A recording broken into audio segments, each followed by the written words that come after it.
Hi guys, it's Tim here, the Fish Geek. This week I'm here to talk to you about one of Inkbird's new products. Something I've used previously in my pond are these wireless pool thermometers, obviously used for swimming pools as well.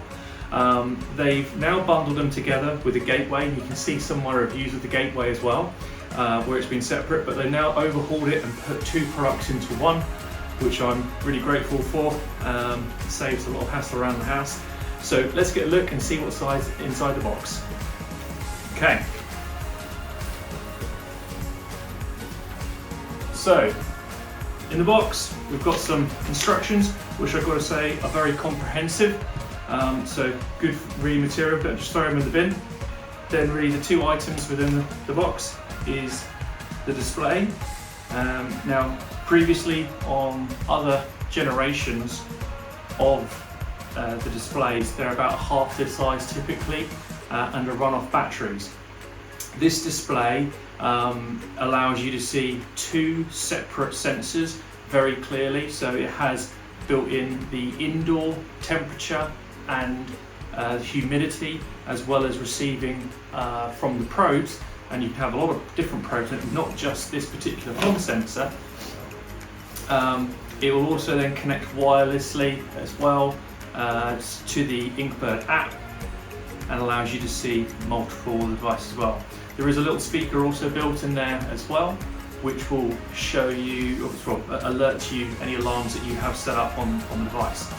It's powered via a USB-C connector, which is great. I'm really happy to see Inkbird embracing the USB-C connection. It is definitely the future for us, much more discreet than traditional USB.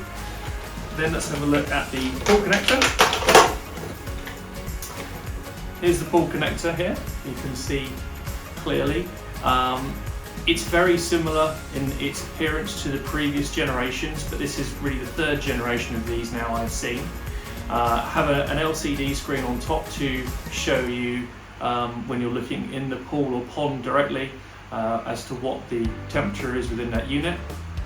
If you then just unscrew the top, okay, so inside the unit, small battery compartment, takes AAA batteries. So let's put those in. Place the unit. It's a little bit less fiddly than it was on previous generations, that's for sure. There is a transmitter button if it has lost signal, which you can use. Other than that, the only thing to mention is the gasket. The gasket on this is much improved. I found on the first revision of this model that over a very long time a little bit of condensation had crept into the LCD screen, but hopefully that will be not the case with the improved gaskets. Make sure that's screwed on very tight, and I mean tight, yeah, to make a good seal. Now, if you can see on the screen there, it's already picking up the temperature. So it's 20 odd degrees in this room. It's showing it already has a wireless connection and the battery level on there as well, and the blue light to indicate that it has a connection. So nice little unit, very robust, got to say. Okay, now let's take a look at the base station as we plug in. As I mentioned before, USB-C in the back.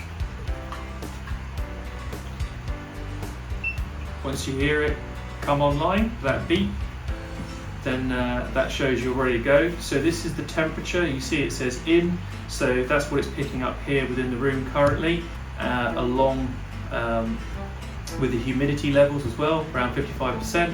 That's going to vary a little bit as I'm holding the device at the minute, which isn't obviously ideal.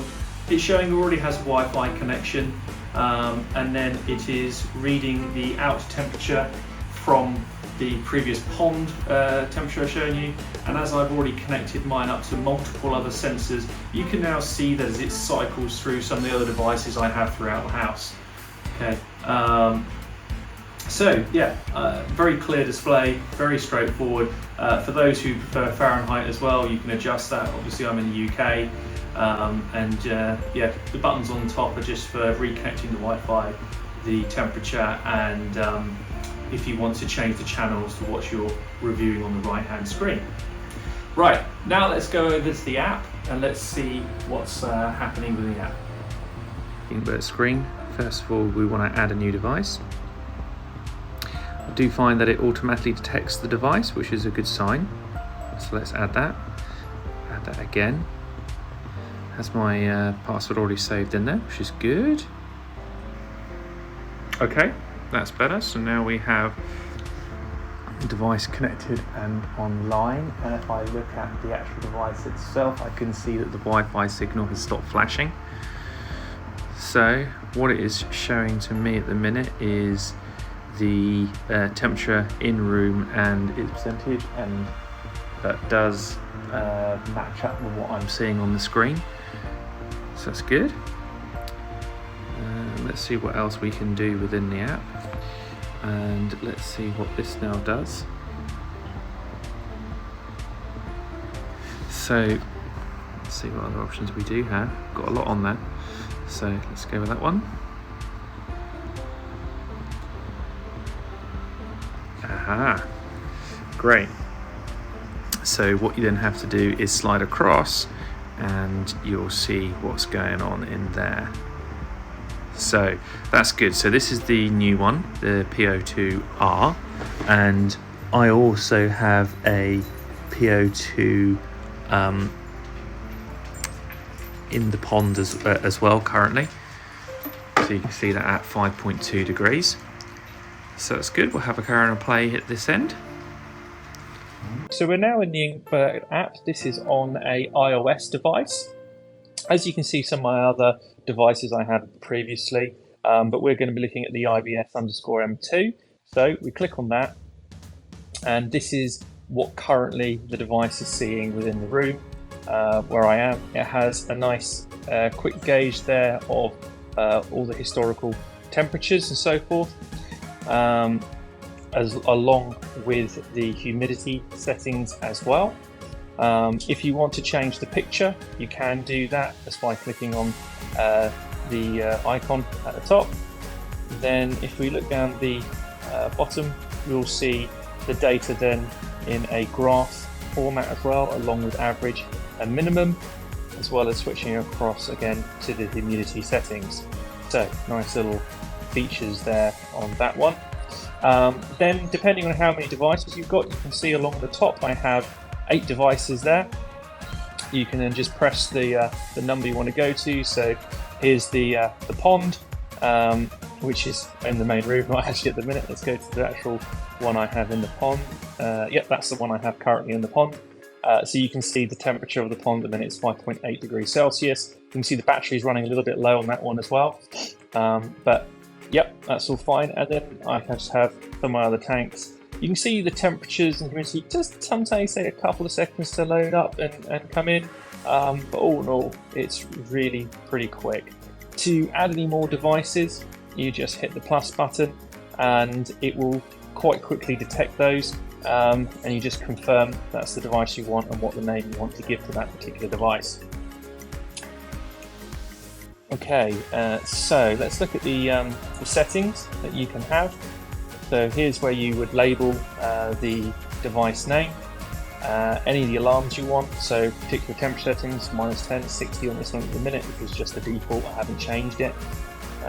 As well as calibrating, that's new as well, that you can calibrate these. Sometimes I have found when I put 2 sensors side by side, there might be sort of half a degree to 1 degree difference between the two of them, so I can adjust those as I see appropriate.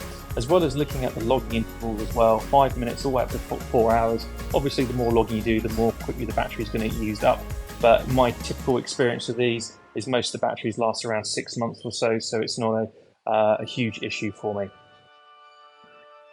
Okay. And that's about brings us to the end of the features of the IBs-M2. Please, if you would like to subscribe to my channel for other new things, all things fishy and a few DIY products, I would much appreciate it. Leave me any comments you might have, and I will be sure to help answer any of those. Thanks very much for watching.